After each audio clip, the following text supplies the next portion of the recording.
anhត្រូវបានបញ្ឈប់ពីការងារហើយឆាប់រៀបចំអីវ៉ាន់ទៅស្អែកមិនបាច់មកទៀតទេម៉ែខ្ញុំត្រូវគេដេញចេញពីការងារទៀតហើយឥឡូវអត់ការងារធ្វើទៀតហើយស្អែកទៅរកអ៊ំប្រុសទី2របស់ឯងទៅមើលយកសាច់ក្រកផ្ទះយើងទៅផ្ញើគាត់ផងអ៊ំខ្ញុំយកសាច់ក្រកធ្វើខ្លួនឯងខ្លះមកផ្ញើអ៊ំមិនបាច់និយាយទេអ៊ំដឹងថាឯងចង់យកសាច់ក្រកស្អុយមួយដុំមកចង់ឲ្យអ៊ំរកការងារឲ្យធ្វើមែនទេបើហ៊ានមកគោអ៊ំទៀតអ៊ំនឹងវាយបំបាក់ជើងឯងខ្ញុំនឹងខំប្រឹងរស់ឲ្យមានតម្លៃឲ្យអ្នករាល់គ្នាបានឃើញកាន់សាច់ក្រកស្អុយមួយដុំចង់ឲ្យយើងជួយរកការងារឲ្យហាម៉ែ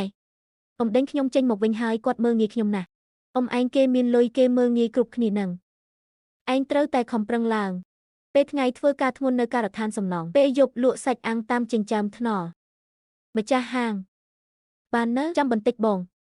ចិត្តបានហើយ3ឆ្នាំក្រោយមកក្មួយប្រុសអ៊ំវិនិយោគខាត់អស់ហើយឥឡូវជំពាក់គេច្រើនណាស់គេមកទាបបំណុលអ៊ំឲ្យភូមិហើយអ៊ំស្រីអញក៏លេងលះជាមួយអ៊ំដែរក្មួយអាចឲ្យអ៊ំខ្ចីលុយខ្លះដើម្បីដោះស្រាយសិនបានទេ10ឆ្នាំទន្លេត្រើយខាងកើត10ឆ្នាំទន្លេត្រើយខាងលិចពេលអ៊ំលំបាកទៅមកលូនក្រាបរកខ្ញុំចុះពេលខ្ញុំលំបាកតើអ៊ំនៅឯណាខ្ញុំមិនជួយអ៊ំទេអ៊ំត្រឡប់ទៅវិញទៅម៉ែកូនជោគជ័យហើយស្អែកកូនទៅទទួលម៉ែមកនៅក្រុងជាមួយកូនម៉ែពូកែណាស់តែទៅថ្ងៃមុខកុំធ្វើចរិតដូចអ៊ំឯងមើលងាយអ្នកក្រៃត្រូវធ្វើអំពើល្អឲ្យបានច្រើនម៉ែម្សិលមិញអ៊ំមកនេះតែខ្ញុំដេញគាត់ចេញទៅវិញហើយខ្ញុំមិនដឹងថាធ្វើចឹងត្រូវអត់ទេកូនធ្វើត្រូវហើយទោះគាត់ជាប្អូនបង្កើតម៉ែក៏ដោយក៏ម៉ែមិនបន្ទោសកូនដែរអ៊ំឯងជាអ្នកខុសកូនភ្លេចហើយមែនទេថាគាត់ធ្វើដាក់កូនយ៉ាងម៉េចខ្លះពីមុនបងស្រីបើកទ្វារឲ្យខ្ញុំផងខ្ញុំត្រជាក់ហើយឃ្លានណាស់ឲ្យខ្ញុំចូលទៅរកអីហូបបន្តិចមកអូនដឹងខ្លួនខុសហើយមកហើយឈប់ស្រែកទៅ